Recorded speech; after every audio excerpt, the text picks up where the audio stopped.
Kuya Pat nga pala, hindi ko muna kayo may pagluluto ng takoyaki, pero isasama ko kayo sa araw na to.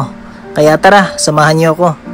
Siguro may mga nagtataka kung bakit hindi na tayo nakakapag-post about sa pagluluto natin ng takoyaki at pagtitinda sa food cart.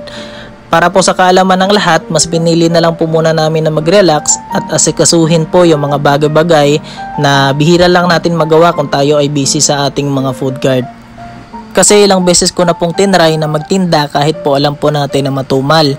Yung resulta po kasi nasasayang po yung ating puhunan, minsan hindi po natin nababawi at syempre po yung gasol po natin ay nasasayang lang din. Kaya ngayon mas pinili na lang namin magpahinga at hintayin po yung tamang araw at syempre kung kailan po tayo makakabawi. Sa oras na to ay nakarating na tayo sa ating destinasyon at ang una namin ginawa ay maghanap ng mapagkakainan. Kasama natin ang aking asawa at si Baby Max, ang aking bayaw na babae na si Jackie at kanyang anak na si Aya at si Nalin. Eto na nga at nakahain na ang mga pagkain at ano pa ba ang gagawin? Syempre kainan na. Pagkatapos ng kainan ay naglakad-lakad muna kami at naghanap ng mga pwedeng palaruan ng bata. Dito nga napili namin sa Chops Children's Park, katabi lang ito ng Wolf or World of Fun. Maganda naman yung place, affordable lang din at tsak na mag-i-enjoy yung mga anak nyo dito. Tuwang-tuwa nga si Baby Max at ang mga pamangkin namin dito. Tuwang-tuwa din yung mga nagbabantay dahil naaaliw sila sa mga gamit na nakikita dito sa lugar na to. Minsan nga napapaisip tayo na ang sarap na lang bumalik sa pagkabata.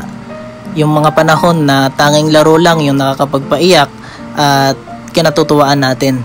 Na dati na akala natin na tayo ay mas tumatanda ay mas nagiging masaya. Nababalot man tayo ng mga negatibong bagay or pressure sa buhay, kailangan lang natin kumapit. Syempre sino pa ba yung kakapitan natin? Yun ang mahal natin na Panginoon. Noong nakita ko nag-e-enjoy naman sila, niliban ko muna sila saglit para makapag-ikot-ikot. Bale ito nga pala yung e-swing na tinatawag dito sa Gmall Tagum City. Extension nga pala ito para mas lalong mapaganda, lumawak o lumuwag ang mapapasyalan ng mga tao. Ngayon ay medyo maluwag pa dito. Pero tsak na pagsapit ng Burmans ay dudumugin at dadagsain na naman ito ng mga tao. Dahil dyan na magsisimula yung mga sales.